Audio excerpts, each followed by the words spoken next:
Heard all across the United States, Canada, and around the world. Here's Hank Hanegraaff.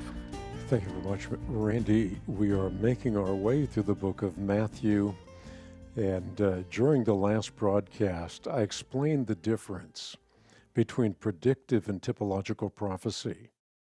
Today, I want to begin the broadcast by talking about the star that the Magi had seen in the east.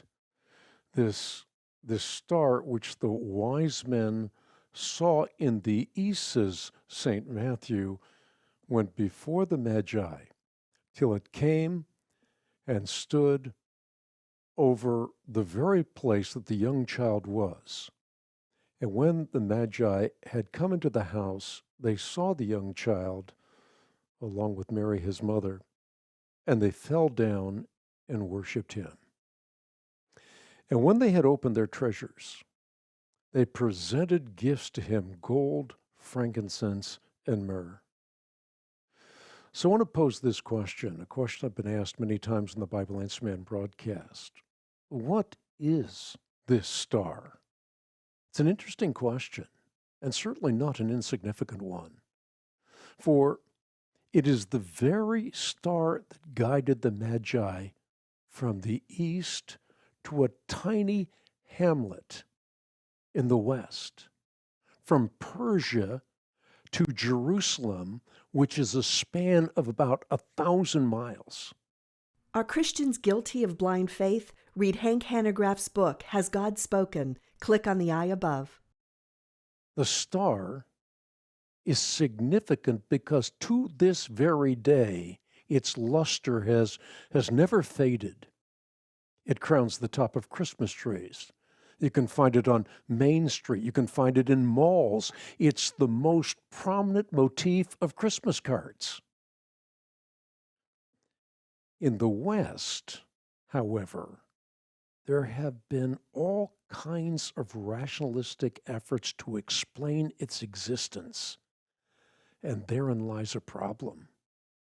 Some say it's a comet with a brilliant pointing head and a long luminous tail, sort of like Halley's Comet, the comet that passed through the Judean skies in 12 BC. Others say it's a convergence of two planets, a conjunction between Jupiter and Saturn, or Jupiter and Venus. Still others say it's a supernova, a very bright, exploding star. But here's the problem with those theories. Rationalistic efforts fail to explain how the star which the Magi saw in the east went before them until it stood fixed over Bethlehem.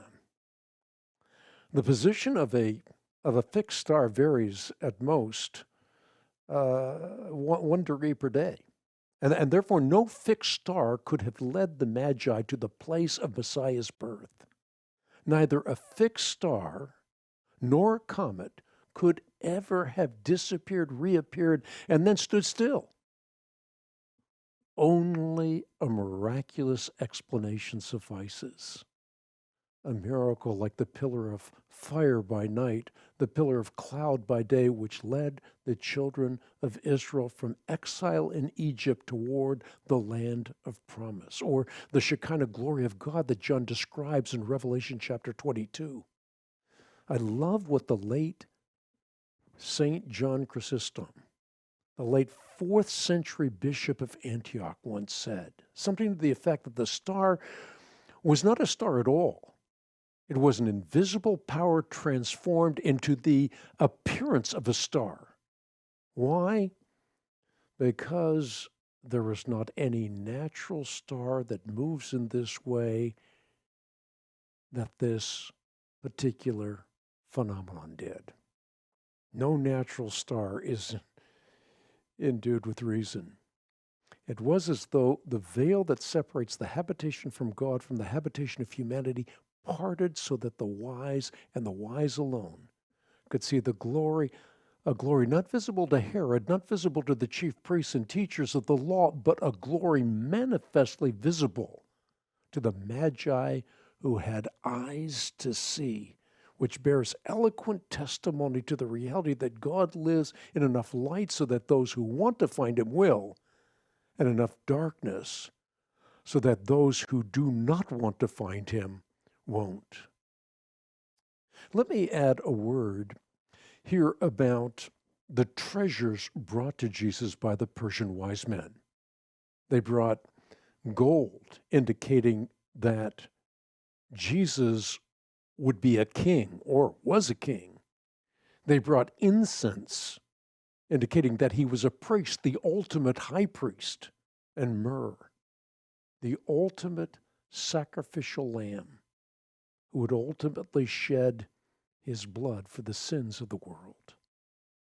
Also, to add to what I said last time about Christ's birth in Bethlehem, let me reiterate that Micah's prediction 700 years before its fulfillment, the very fulfillment chronicled by St. Matthew in the passage at hand, was not just about any Bethlehem.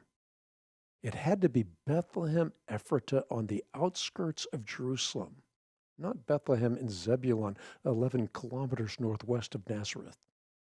Had Jesus been born anywhere else, anywhere other than Bethlehem Ephratah, Micah's prophecy, and vicariously the whole of biblical prophecy would have been disqualified.